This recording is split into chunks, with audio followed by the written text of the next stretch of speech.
Hello friends and welcome back to our homestead. Today I am going to be harvesting and preserving a wonderful herb that I've grown in my herbal garden.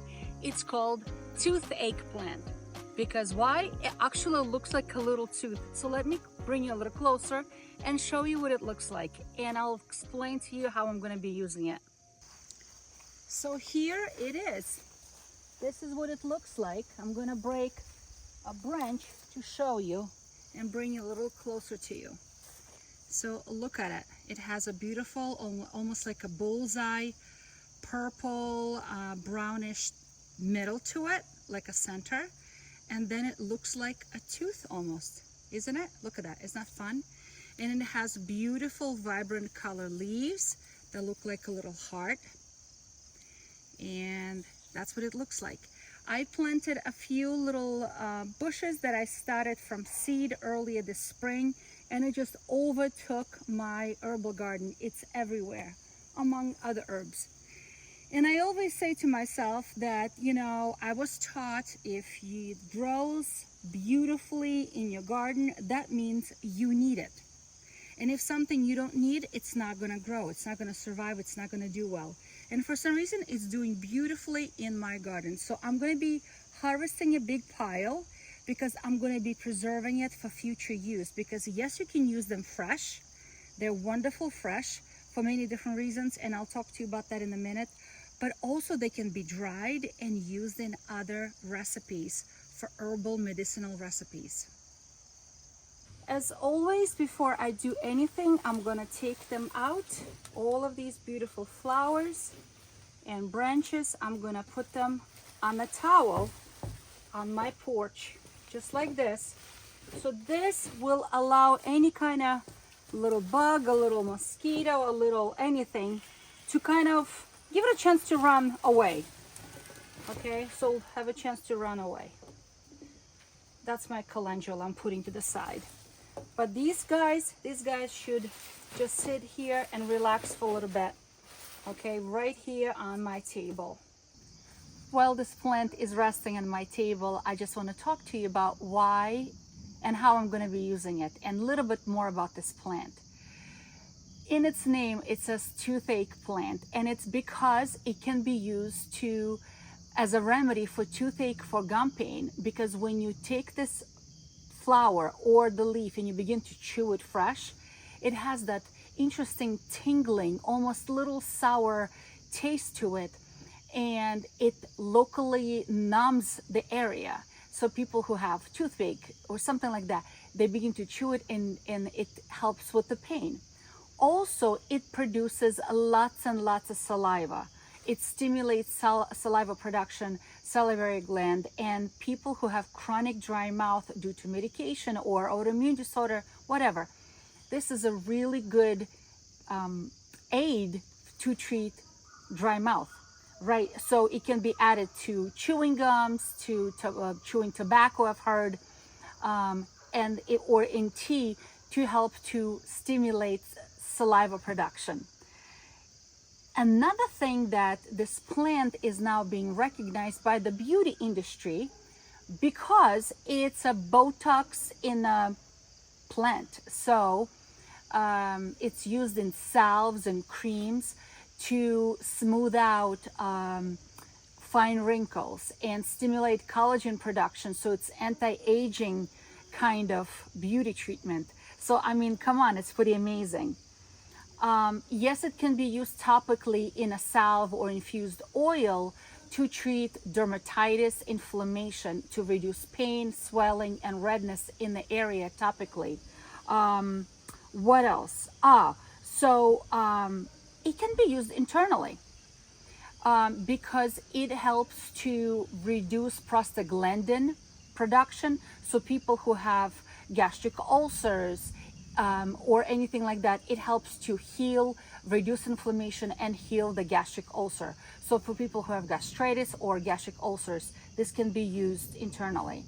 All of these things that I'm discussing right now, please don't take it as a medical advice. I have to be cautious about that on my YouTube channel.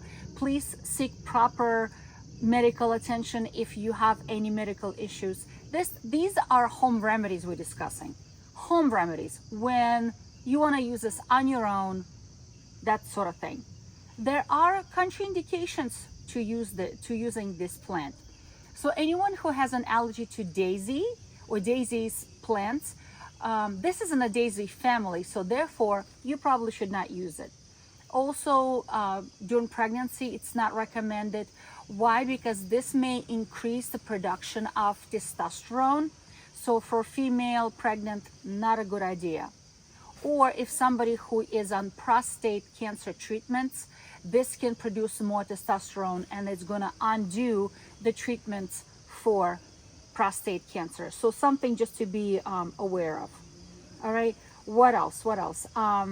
Oh yeah, it also has antimicrobial properties. So not just to reduce inflammation. So I think it's an overall good plant to have on your property. It grows so easily. You start it from seed. I started it sometime in March or April. And then in May, late May, I planted them in the soil. They were growing beautifully everywhere. And it's a perennial plant. They'll come back next year again. Okay, so this plant's been resting on my table for almost 2 hours and they're beginning to wilt a little bit. So the next step I'm going to be doing is I'm going to be preparing medicines out of them for my personal use. I don't sell any tinctures. I don't sell any medicines. This is for my family and my self-use. So I'm going to be doing a few things, but today I'm going to record really only one thing because the next thing is requires more steps. Well, one of them I'm going to be making a tincture. And all I'm doing, I'm just removing the flowers right now. That's all I'm doing. I'm removing the flowers and I'm dumping them into a clean jar. And I always recycle my jars. I'm going to be making a tincture. And the tincture, I'm going to be using a folk method where I don't measure it. I just eyeball it. And all I'm doing is I'm going to be using flowers, these flower buds. And this tincture is going to be made, which takes a few weeks to make, by the way. And I'm going to be using 100 proof vodka. 100 proof vodka, let me show you. See, I have 100 proof vodka. That means it has 50% alcohol and 50% water. So I am not measuring, even though there are different literature out there that's very specific about how much you should use if it's a dry plant material or if it's fresh plant material. So I'm using a folk method, which means I'm going to be filling up my jar, and because it's loosely filled, I'm going to be going a little bit above half. So this is half, I'm going to go above that, because there's just so much space in between. But basically I'm going to be filling up probably 3/4 of the way in the jar and topping everything off with good quality vodka. Okay, I try to use only 100 proof vodka. That's my preference. Okay, and I'm using in tincture today only the flowers. All right, that's all I'm doing. All right, I think I'm good. Okay, I think I'm good. If you look at this, if I push it down a little bit, it's about a little bit more than a half. And now I'm just going to be topping it off with alcohol, putting a cover on. Let me cover everything with alcohol. And it's going to sit and macerate in a cool, dark place, which is my pantry, for the next 6 to 8 weeks. And first week, I'm going to come and I'm going to shake it once or twice every single day. Okay, every single day. I'm going to come in and I'm going to shake it. Okay, where's the cover for this bad boy? Oh, there it is. It's underneath here. And I'm just going to shake it. Okay, let me close this, make sure it's nicely closed. And I'm going to shake this once or twice every day, first week. After that, I'm going to shake it maybe a couple of times a week. And that's it. So it's going to sit and it's going to do its thing in my pantry for the next 6 to 8 weeks. But you know what? I know for a fact that after a little while, I'm going to forget what's in here. So it's important that I always put a label on it. And I bought this just, these are just labels for mailing stuff. And I'm just going to write that it's a toothache plant in vodka. I'm gonna put today's date, okay? And I'm gonna write when it's ready, because I'm gonna wait for 6 to 8 weeks, and then after that, I'm going to take everything out of this jar, okay? And I'm gonna put through a press or through a cheesecloth, and I'm gonna squeeze everything, and then everything is gonna be stored in an amber bottle. So I try not to make a large quantity of tincture, because tinctures are used in drops, okay? Anywhere from half a dropper to a full dropper, about 1 ml to 2 mLs, that's it. It's not used a lot. So, and then I like to keep my tinctures anywhere from 5 to 10 years. I know some people say it's only good for a couple of years. I disagree. Tinctures that are made with 100 proof vodka last a long time. However, people who like to make their tinctures using vinegars or vegetable glycerins, now those have very short shelf life. Very short shelf life. So let me put all these. I do have to look at the calendar to make sure that I am correct when it comes to my 6 to 8 weeks. But approximately I'm going to write down that it's going to be ready 9, 10, 11, 23, 24. And that's when it's going to be ready for straining. Okay, the next thing that I'm going to be preserving today using these beautiful plants is I'm going to be dehydrating them. And I'm going to be using dehydrating trays, and it's going to go into my dehydrator. So to speed this up, I'm going to only take off the leaves. I'm going to make sure that the leaves are nice and clean. I'm going to make sure that the leaves are not damaged. So like this leaf, I don't know what happened to it. I'm not using it. Okay, I'm not going to be using damaged leaves. I have plenty of good quality leaves to save up. And also I'm going to be dehydrating using some of the flowers as well, because they are also going to go into further making of medicine. So what am I going to be using them for? Well, as I've mentioned, they can be used dried as an infusion, meaning a strong tea, okay, for stomach ulcers, for gastritis. It's even good as a diuretic. But also can be used in infused oils as, something to take care of your wrinkles and unpleasant aging of the skin. All right, so they can be used in infused oil. And the infused oil, I'm going to record in a different video. Why? Because I have learned in the past that it's best to infuse oils with a dried plant material. Sometimes it works with using wilted, but unfortunately, because there's just so much moisture in these plants, they're very, very vibrant and moisture succulent, kind of beautiful plants, that unfortunately the oil can go bad. The oil can go bad, and then you have ruined the plant, you have ruined the oil, and you have to discard the whole thing. So to avoid that, I am going to first dehydrate these beautiful leaves. And so I'm just dropping them on just like this, just like that. I'm dropping them on the trays, and it's going to go into my dehydrator. I'm going to try to do this in a single layer if possible. And it's going to go into a dehydrator to do its thing and get these leaves nice and dry and crispy. And only at that time, I'm going to be infusing in oil. And I feel like it's going to be a different video. Notice how I am not washing this plant. I am not washing this plant. Why? Because this plant is growing about 12 to 24 inches above the ground. Now, if this was a very low growing plant, say like plantain, podorожник, plantain, so that is so low to the ground that, it needs to be washed.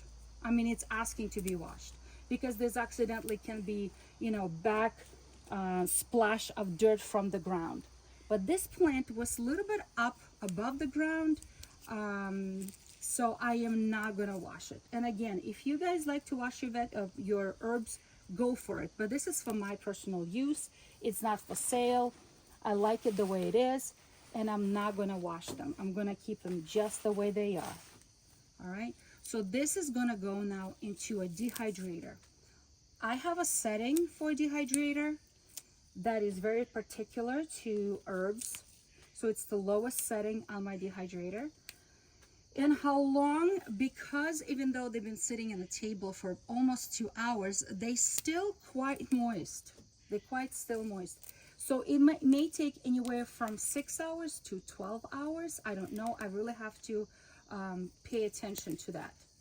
Also, I've noticed that it all depends on the temperature in the room. If it's a very humid day and it's a rainy day and it's a lot of humidity in the room, it does take a little longer to dehydrate than if it was a hot, humid, dry day, not a humid day. Okay, I hope that makes sense. All right, friends, all of my herbs are nice and dry now. It took them to dry overnight, probably about 8 to 10 hours. Honestly, I could have taken them out earlier, but I made a mistake by leaving some of the flowers attached to the stems, and the flowers were still not dry. The stems and the leaves were dry, but not the flowers. So that was my little mishap. I should have all removed them. But anyway, so I dried them in my dehydrator on the herb setting, which is the lowest setting. And overnight, by morning, they were nice and dry. And how I know they're nice and dry? Because they're nice and crispy. Let me show you. Look how crispy they all are. Do you see that? Okay, so they're nice and crispy, nice and dry, and they crumble in my hands just like this.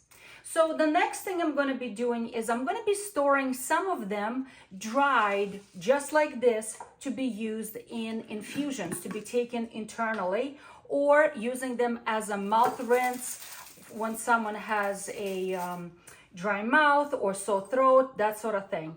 So there are a couple of ways. I can just take them and crumble them up in my hands because they're so fragile and easy to break.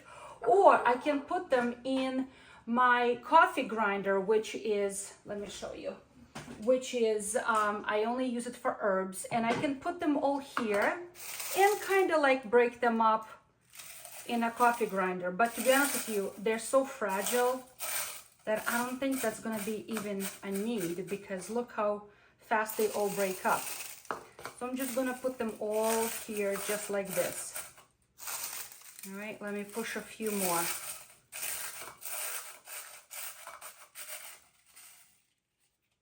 All right, and just pulverize them until they turn into like crumbled up powder.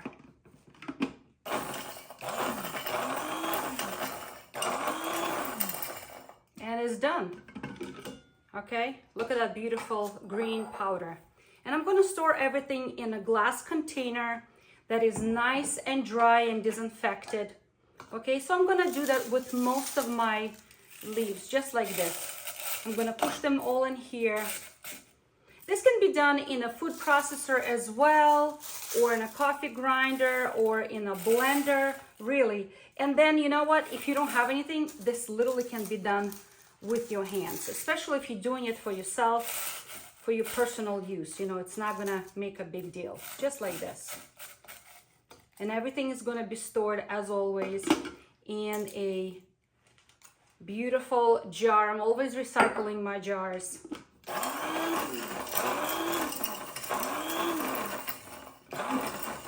Done.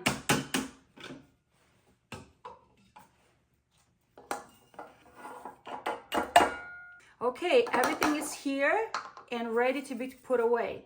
It's important that the jar is super dry, your hands are super dry, all of your equipment is super dry, because you don't want to bring any moisture in here, because that can accidentally bring in mold and everything will go bad. So I like to put labels, and this was just says, you know, for myself to know and other people who might be using it in my household, that it's toothache plant, that it's dry 2024, and that the active ingredient is spirolanthol, that's how I pronounce it, and it's a numbing agent. And then I also like to take, and these are just labels, you know, mailing labels that I like to grab and put on, that it says what it's for, that it is a pain management for your tooth, for your topical, for dermatitis, as an anti-inflammatory, for antibacterial, for dry mouth, for stomatitis, for gastric ulcers, that it's also a diuretic. So everything is here. So if anybody grabs it, they'll know what's in here. Okay, so all my beautiful plant is here and ready for storage. Okay, next. Do you remember how I separated the flowers? So these are the flowers, and they're nice and dry, like little tiny pebbles. Some of them big, some of them little. And these guys are going to be utilized in infused oil. So let me show you how I'm going to infuse oil. There are two methods of infusing oil. One, it can be done with a fresh plant material. However, I have learned from my past mistakes not to do so anymore. Because see, a fresh plant material has lots of water in it.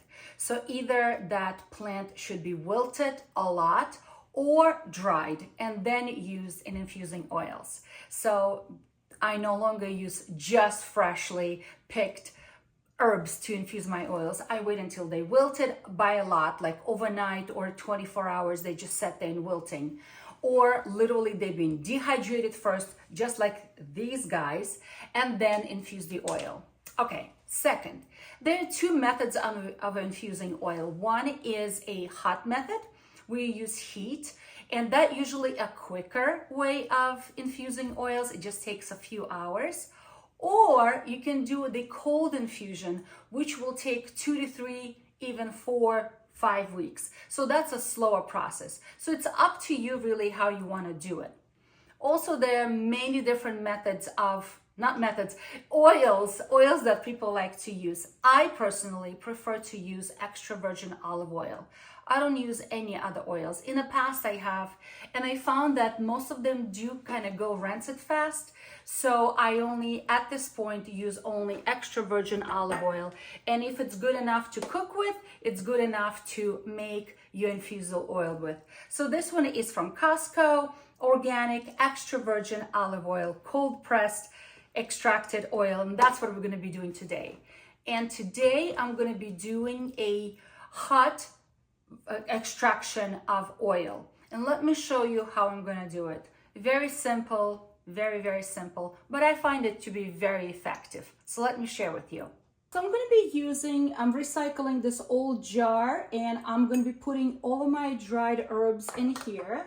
And these are my very, very dried, nice little flowers, and they're all going to go right here. Okay. And I'm just going to pile them in here. There's a way that you could actually weigh them. Okay. I am not weighing mine because why? Because I'm using a folk method. I'm using a folk method. So all I'm doing, I'm just putting them all in here. Okay. And because they're so bulky, they are very, very bulky, and there's a lot of space in between. So I'm just pushing them down a little bit. So, okay. So here, all my flowers are here, all nicely packed in here. And now I'm just going to be topping everything off with a good quality of oil. And like I said, mine is organic extra virgin olive oil, but you guys can use any oil you want. Some people like to use grapeseed oil, some people like to use avocado oil. Really, it's up to you. So I'm just covering everything with oil. Okay, that's all I'm doing. And I can see that some of the bubbles are coming up because they're filling up in between. So if this was a cold method, I just want to make sure everything's covered with oil. If this was a cold method, I would have just covered this with oil, put a cover on, and labeled it and stuck it in my pantry away from the sunlight. Some people like to put it in the sun. I do not like to use the sunlight. As a matter of fact, I put it away from the sunlight. But in my case, I'm going to be using a hot method. So this is a crock pot, a regular crock pot. I like to throw a towel, some sort of cloth underneath. Move it a little closer, okay? And I'm going to put my jar in there, just like this. I'm going to cover on because I don't want any moisture to get in. I only want oil and dry herbs, and that's it. And I just boiled some water, and I'm just pouring this in here just to speed up the process a little bit because it takes a while for the crock pot to come to a boil. All right, so I'm just pouring it in here, and I want this to be about halfway up. Maybe, yeah, about halfway up. All right, just like this. And I'm gonna put a cover on. I'm gonna keep it on high, and I'm gonna set my timer for 3 hours.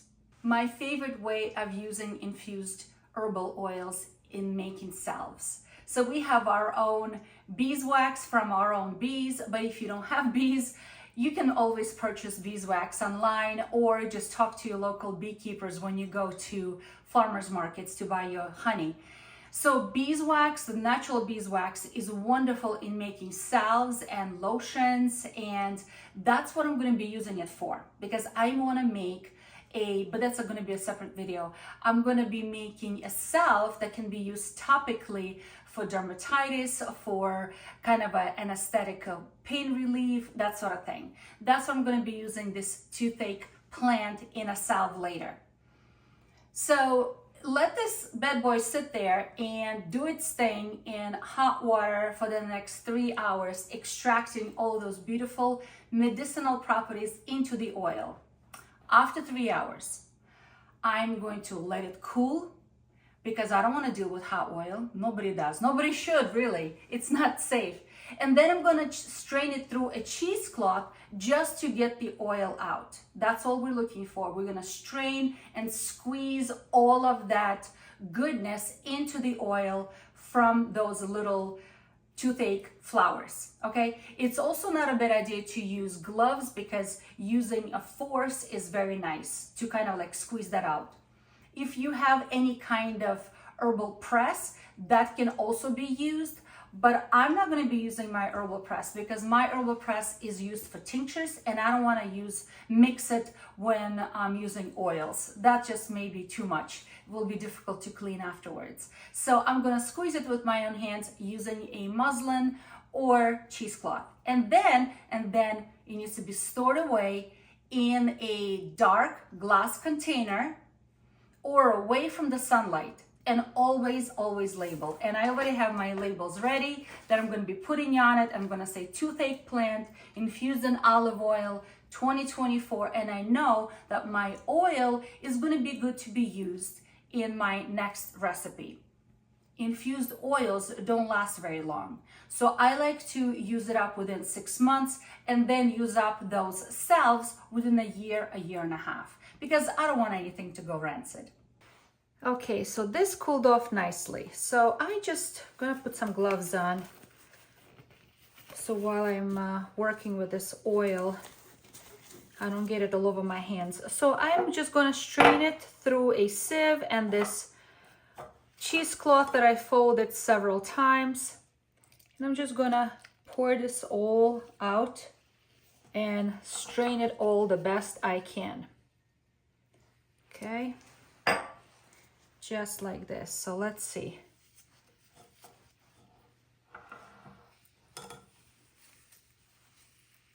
Yeah, I'm gonna squeeze this all out, all this oil out. So it's gonna be beautifully infused oil for me to use further in making salves, or even putting it into face cream to fight wrinkles. That's right, to fight wrinkles. All right, let me squeeze this all out. Let's take a look at it. It's nice, beautiful oil. Now I just have to put it in a jar. Okay, friends, so here are my medicines. I have the dried toothache plant that can be used for infusions, to take in internally, or mouth rinses, that sort of thing. And then I have the infused oil, which further going to be used in making salves, medicinal salves, or beauty salves. And then here's a toothache plant in vodka that is being infused into a tincture. It's going to be ready end of November. So friends, I hope you are learning how to grow it from scratch, harvest it, and use it medicinally in home remedies, toothache plants. So be encouraged and try something new.